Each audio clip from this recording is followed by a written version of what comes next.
Sige, may dumating na sulat. Ito po.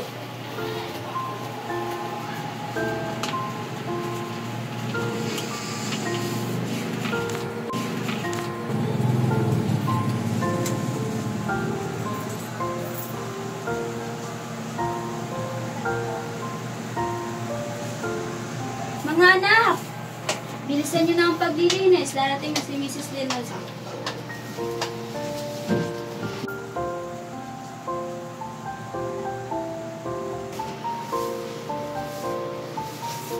Parang si Mariet na rin ang aking ini-entertain. Ganito ko rin ipinaghanda ang kanyang mama noong nasa Pilipinas pa kami. Tinanong ko ang malaki-laki rin namang guest room namin na ngayon ay ayos na. May namo sa aking hingahan ang maalala kung munting man ang aming tahanan sa Pilipinas at maliit man ang aming kitang mag-asawa noon. Bawat araw na may nadarama namin ang kasiyahan dahil sa pagmamahal na iniuukol at naipapakita namin sa isa't isa. Dito sa Amerika ay walang panahon para magkita-kita kaming mag-anak. Kahit kami mismong mag-asawa ay mag-abot dili sa bahay.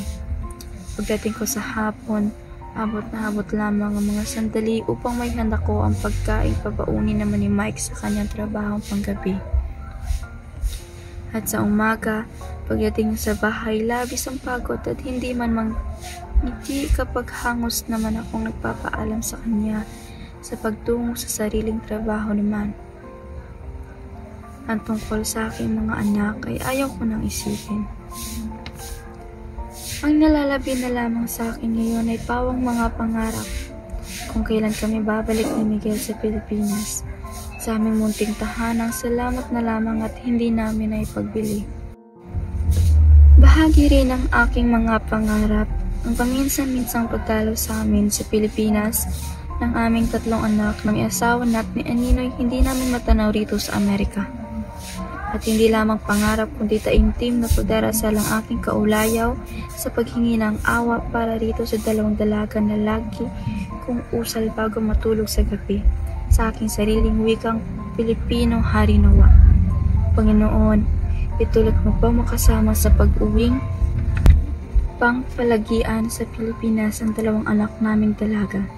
Kahit sina Linda at Charo man lamang ay may ligtas ko buhat sa ganitong pamumuhay na naghahabol sa bawat sandali na makapangyarihang dulal. Darating din mamayang gabi si Kumare. Dala niya ang mayuming simoy ng hangin buhat sa aking sinilangang lupa. Alam ko, malalanghap ko sa pamamagitan ng kanyang anyo, sa pagitan ng mga salita, sa anumang bagay na dala niya buhat sa amin. At napangiti ako nang maalalang nakalagay nga pala sa cablegram na may dalang tuyo si Kumare. At ngayon pa lang, binilang ko na sa aking hinagap ang pinakamalalapit sa aming mga kapwa Pilipino na siya naming patitikimin ng tuyong dadalhin ni Kumare.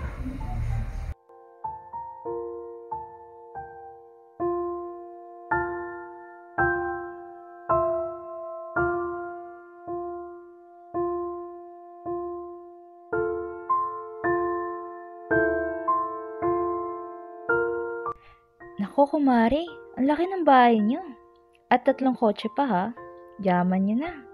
Alam mo lang, Kumare, ang sakit ng ulo't hirap sa paghuhulog buwan-buwan sa 3 kotseng iyan, pati ang mahal ng insurance. Malaki nga ang kita sa Amerika, pero malaki rin ang sakripisyo. Nagniningning ang mga mata ni Kumare habang inilalahad sa amin ang kanyang mga balak kapag nakarating na sa New York. Siya raw ang gagawing babysitter ng kanyang anak para sa kanyang apo at naisulat pa raw sa kanya ni Mariet na may 3 sanggol pa na maaari niyang maalagaan at di umano'y kikita siya ng maraming dolar. Hindi nagtagal sa amin sa San Francisco si Kumare Sabik na sabik siyang makarating kay Mariet at sa kanyang bagong apong Amerikano raw. Pagmamalaki nga sa amin ni Kumare. Kasi nga dito na pinanganak sa American soil, sabi niya, tulad din ng mga apo mo. Pinipigilan sana namin si Kumare ng 2 linggo pa upang huwag siyang mapasubo sa matinding ginaw na bumabaliting pangkasalukuyan sa New York. Sabi namin, magsanay-sanay muna siya rito sa San Francisco bago siya sumuong ng totohanan sa kabaliktaran ng ating klima sa Pilipinas. Ngunit abot-abot ang long-distance calls ni Mariet.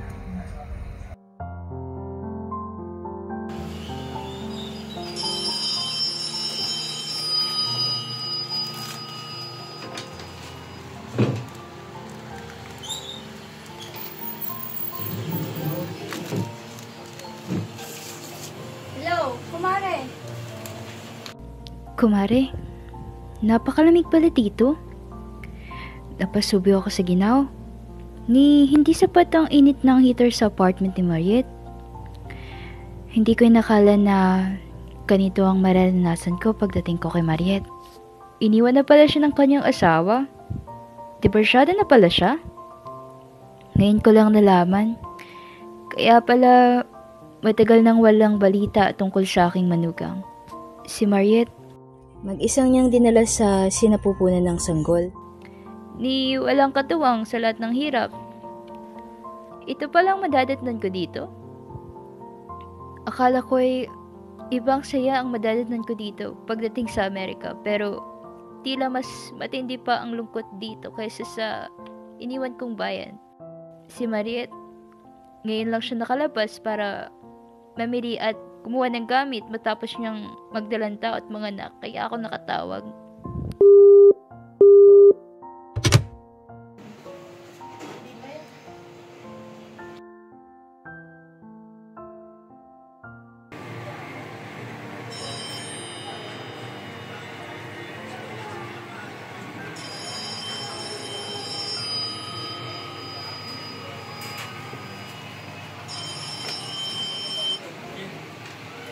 Hello? Sino ito? Mare, ako ito. Pasensya na kung nakaistorbo ako. Kumare! Bakit? Ano nangyari? Darating ako mamaya sa San Francisco. Mamayang 5:00 ng hapon. Maaari mo ba akong sunduin sa airport? At kung maaari, baka pwedeng makapag-overnight muna ako riyan. Bago ako pauwi ng Pilipinas, bukas ng gabi. Kumare, bakit biglaan? May nangyari ba? Wala naman. Masama lang ang loob ko ngayon, Mare. Kasi naman, sinumbatan ako ni Mariet. Ipinamumukha niya sa akin na nag-aksaya ako ng pera para sa pagpunta namin dito sa Amerika. Si Mariet? Di maaari. Napakapait ng batang iyon. Kung hindi lang siguro galing sa kanyang papa ang pamasahe ko, baka mas masakit pa ang salitang inabot ko wala sa kanya. Mare, hindi ko na siya makilala. Ibang-iba na siya sa Mariet na pinalaki ko.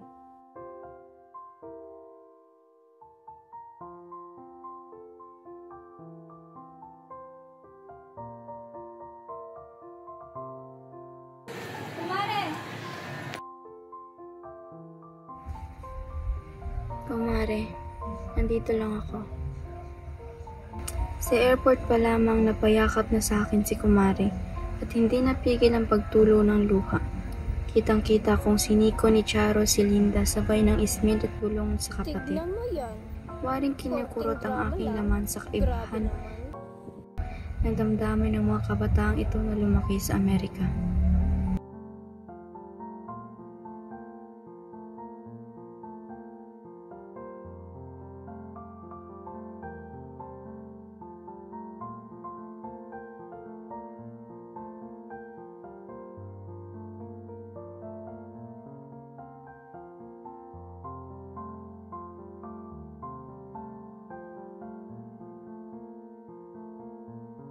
Ilabas mo lang, Kumare.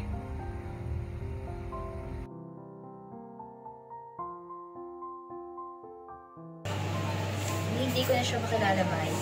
Ang mabait kong Mariet, nag-iba na siya. Hindi na raw makilala ni Kumari ang kanyang mabait na si Mariet na umalis noon sa Pilipinas.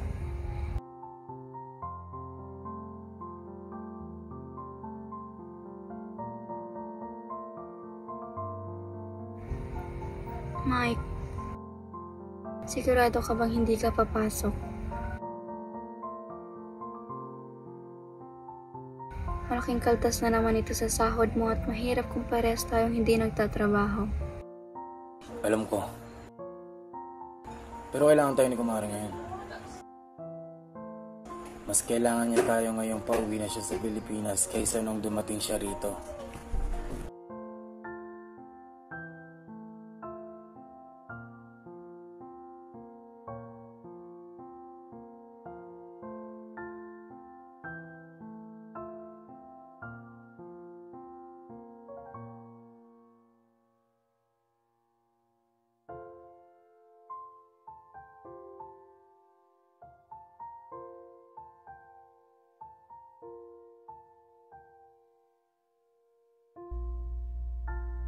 Mare, hiyang-hiya na ako sa inyo ni Mike. Halos 2 araw na ako nagpapahinga rito.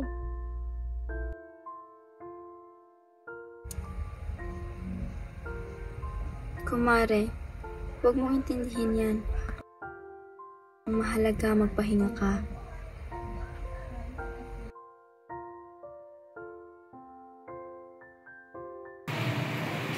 Hindi naman ako nagulat sa mga pagbabago ng aking mga anak.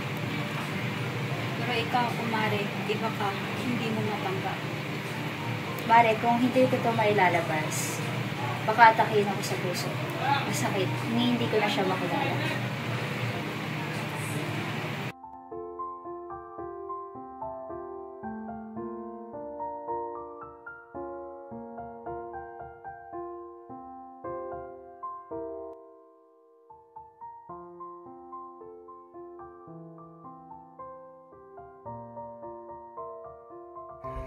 Itinarasal ko na lamang mahimok namin sila ni Miguel na pagkaritiro namin dalawa ni Miguel sa aming mga gawain sa 1 taon, huwag sanang magpaiwan dito sa San Francisco si Linda at Charo.